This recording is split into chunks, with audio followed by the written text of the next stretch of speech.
మాజీ మంత్రి నల్లపరెడ్డి ప్రసన్న కుమార్ రెడ్డి ఇంటిపైన గుర్తు తెలియనటువంటి వ్యక్తులు కొంతమంది రాత్రి ధ్వంసం చేశారు. ఆ ఇంటి వద్ద కూడా ప్రస్తుతం మనం ఉన్నాం. ఇక్కడ మనం ఒకసారి గమనిస్తే రాత్రి జరిగినటువంటి దాడిలో ధ్వంసమైనటువంటి కారును కూడా ఒకసారి మనం ఇక్కడ గమనించవచ్చు. ఏదైతే ఇది బెంజ్ కారు. ఈ యొక్క బెంజ్ కారును కూడా వచ్చినటువంటి దుండగులు ఈ కారుని తిప్పి తిరగేసి ధ్వంసం చేసినటువంటి విజువల్స్ కూడా ఇక్కడ గమనించవచ్చు. దాంతోపాటుగా ఇక్కడ దాదాపుగా పెద్ద పెద్ద రాళ్ళు, ఇటువంటి రాళ్లతో ఈ యొక్క పూలకుండీలు రాళ్లతో కూడా ధ్వంసం చేసి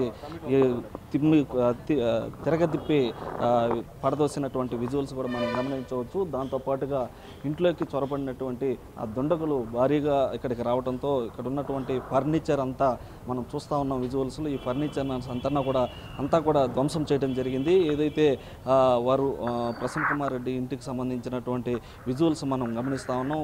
ఇంటికి సంబంధించినటువంటి గ్రిల్స్ కావచ్చు, గ్లాసెస్ కావచ్చు, ఫర్నిచరు, కుర్చీలు, ఏసీలు, రిఫ్రిజిరేటర్లు మొత్తం ధ్వంసం చేసినటువంటిది మనం ఇక్కడ గమనించవచ్చు.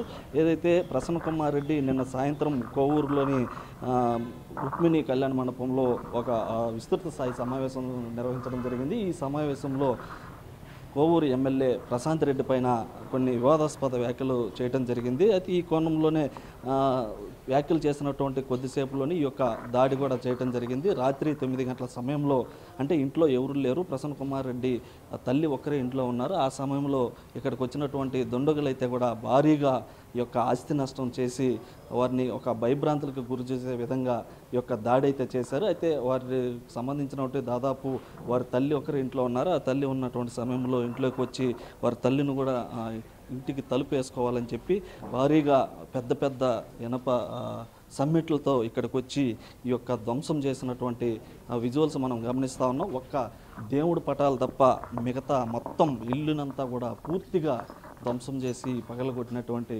విజువల్స్ మనం చూస్తూ ఉన్నాం. ఇక్కడ మనం చూస్తూ ఉన్నాం. ఇది పెద్ద టీవీ, వాళ్ళకి సంబంధించినటువంటి టీవీ. ఈ టీవీతో పాటు ఇంట్లో ఉన్న ఫ్రిడ్జ్లు, రిఫ్రిజిరేటర్లు, డైనింగ్ టేబుళ్ళు, మొత్తం వాషింగ్ మెషిన్లు మొత్తం ధ్వంసం చేసినటువంటి విజువల్స్ మనం గమనిస్తూ ఉన్నాం.